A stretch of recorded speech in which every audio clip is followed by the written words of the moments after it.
When a celebrity dies, the whole world mourns, and as much as the rest of the world moves on, there are always close friends who are never able to get over the death. In this video, we'll have a look at stars who never recovered from losing co-stars. Answer the hidden question in the video to stand a chance to win a $100 Amazon gift card. Number 10, Michael Jackson. On June 25, 2009, Michael Jackson died while in his bed at his rented mansion in the Holmby Hills district of Los Angeles. The autopsy stated that he died of acute propofol and benzodiazepine intoxication, which has been the cause of much controversy since his death. His primary care physician, Conrad Murray, was convicted for killing Michael Jackson and sentenced to 4 years in jail, but was released after only 2. Although Elizabeth Taylor is also late, she was one of the people who was affected most by Michael Jackson's death. Elizabeth Taylor gave Michael Jackson his first Christmas in 1993. As being raised a Jehovah's Witness, he never celebrated it. In 1993, she staged an intervention so he would go to rehab for his painkiller and prescription pill addiction. And in 1993 and in 2005, when Michael was facing allegations of child molestation, she publicly and adamantly defended him. In spite of her frail health, Elizabeth attended Michael's private funeral at Forest Lawn Park on September 3, 2009. She had made plans to be buried next to her late husband, Richard Burton, in Switzerland, but toward the end of her life, she changed her mind and requested to be buried next to Michael Jackson.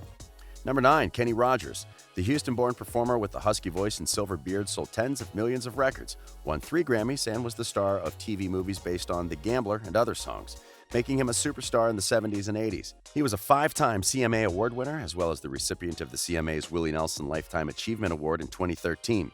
The same year, he was inducted into the Country Music Hall of Fame.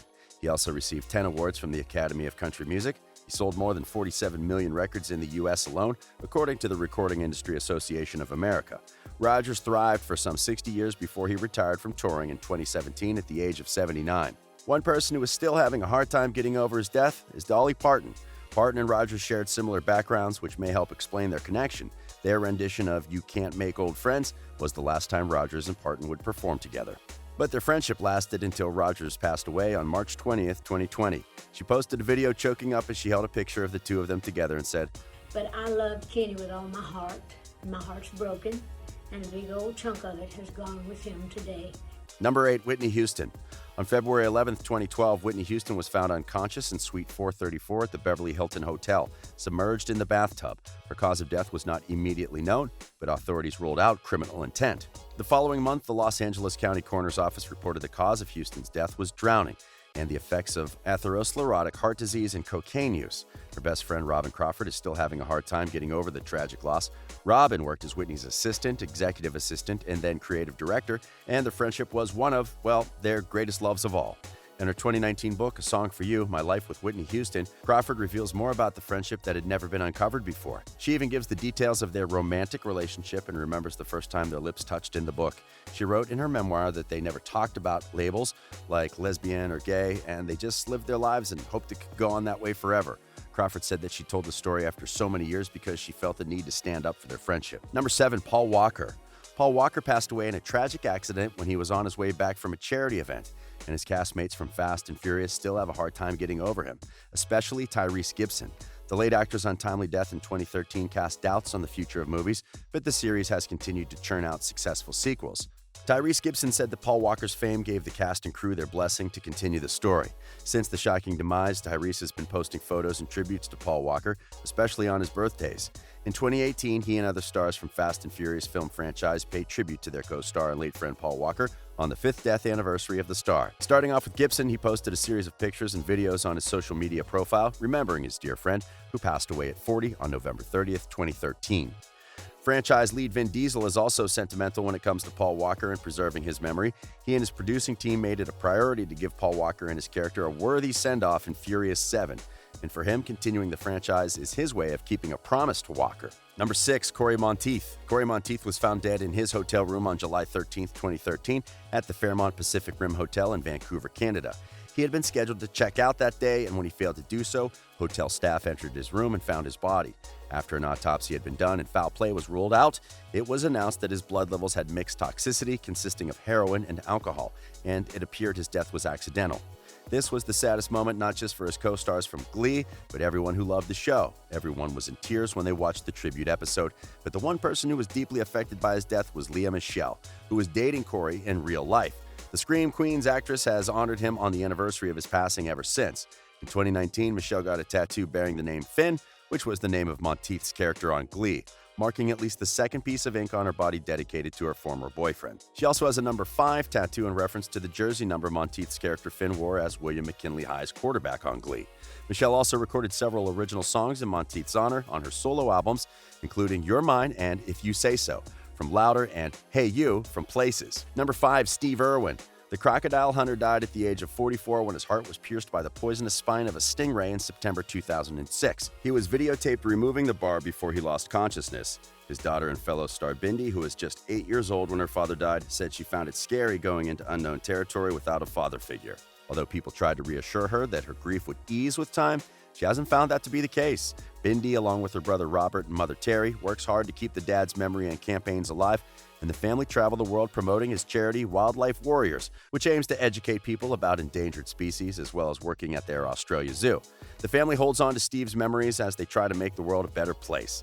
Bindi and Roberts were also among the 2019 Time Next 100 list, which honors the rising stars and up-and-comers who are shaping their industries and the future. Recently, Bindi also honored her late father at her wedding. After planning their wedding for nearly a year, the couple decided to have a small ceremony with no guests due to the coronavirus pandemic, but she still found a way to honor her dad by getting married in the garden of the Australia Zoo. Kobe Bryant, number 4. The former LA Lakers player died in January 2020 in a helicopter crash in Calabasas, California.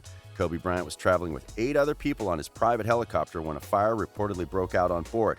Witnesses reported the helicopter going down quickly and then slamming into the ground. Bryant's 13-year-old daughter, Gianna, was also killed in the crash. Obviously, one person who is still trying to get over this death is the mother and wife who lost 2 people on that fateful day, Vanessa Bryant. The other person who has also not come to terms with the death is Rob Pelinka. Pelinka, who was Bryant's longtime agent before becoming the LA Lakers general manager, texted and talked with the basketball legend daily for 20 years. He was also one of the last people Kobe talked to before the plane crashed. Kobe texted Rob and asked him if he knew a certain baseball agent based in Southern California. He wanted to secure an agency internship for his friend's daughter, but sadly they died in the crash. The dead included the parents and younger sister of Alexis Altobelli, the teenager Bryant was seeking help for. Rob still remembers Kobe as the person who died trying to secure a brighter future for someone else. Number 3, AALIYAH. AALIYAH and several other members of her recorded company boarded a plane at the Marsh Harbor Airport in Abaco Islands, the Bahamas in 2001 to travel to the Opelika Airport in Florida. Their plane crashed 200 feet from the end of the runway and exploded, subsequently killing all those on board. The report on the crash determined that the plane was carrying 700 pounds more than it could carry. Originally, AALIYAH and a crew were scheduled to leave on the 26th, but finished filming her video for Rock the Boat earlier and wanted to leave as quickly as they could, meaning they would fly home on a plane smaller than the one they arrived on with all of their equipment. AALIYAH met her best friend Kidada Jones while they were modeling for Tommy Hilfiger, and she still mourns the death to date. The pair had plans to launch a fashion venture before AALIYAH's fatal plane crash. For those who recall, Jones was the girlfriend of rapper and actor Tupac Shakur before his death. She was waiting for Shakur in their Las Vegas hotel room when he was shot on September 7, 1996, and was at the hospital with Shakur when he ultimately died from his injuries 6 days later. Number 2, Prince. The icon who released 39 studio albums, won 7 Grammys and an Academy Award, and was known for hit songs including Purple Rain, Kiss, Little Red Corvette, and When Doves Cry, among many others, died at his Paisley Park residence in Minnesota on April 21, 2016 at 57.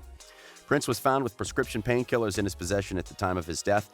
As die-hard Prince fans are well aware, Andre Simone was the bass guitarist for Prince's pre-revolution touring band. The fellow Minneapolis native, Simone, first met Prince, who eventually moved in with Simone's family in 7th grade. Immediately bonding over music, the pair quickly began gigging as the band Grand Central. Simone toured with Prince through the Purple One's first 3 albums before embarking on a solo career that produced a troika of LPs suffused with overlooked funk gems, including his biggest hit, 1985's Prince-penned Dance Electric. Even though Andre later left the band, he was one of the people who was deeply affected by Prince's death. And number 1, Cameron Boyce. Last year, on July 6th, Cameron Boyce's family announced that the beloved Disney actor had died at the age of 20 due to epilepsy. Dove Cameron took to social media to talk about the devastating loss of Cameron Boyce, her co-star in the Disney Channel's The Descendants movies. Before signing off, she shared the many ways her co-star left an impact. Even before they worked together on Disney's Descendants franchise, Cameron said she had always wanted to befriend Boyce, whom she knew from his starring role opposite Debbie Ryan on Jessie. Before his untimely passing, Boyce was working to create an anti-gun movement with his organization Wielding Peace, which aims to use creative artistry to advocate for bringing gun violence to an end. Inspired by her beloved friend and her anti-gun beliefs, Dove's latest tattoo, a revolver shooting out a rose, became meaningful in more ways than one. The other person who still has a hard time moving on is Cam's roommate and best friend, Karan Brar. Cameron Boyce and Karan Brar became close friends on the set of Jessie. Disney star Karan Brar also honored late Descendants actor Cameron Boyce with a tattoo to commemorate their friendship. The tattoo was inspired by a photo the two took before Cameron's 19th birthday and part of a letter that Cam wrote for Karan on his 15th birthday. And that brings us to the end of the video. Which celebrity do you miss the most? Let us know in the comments section below. This has been Riveted, and we publish amazing videos daily.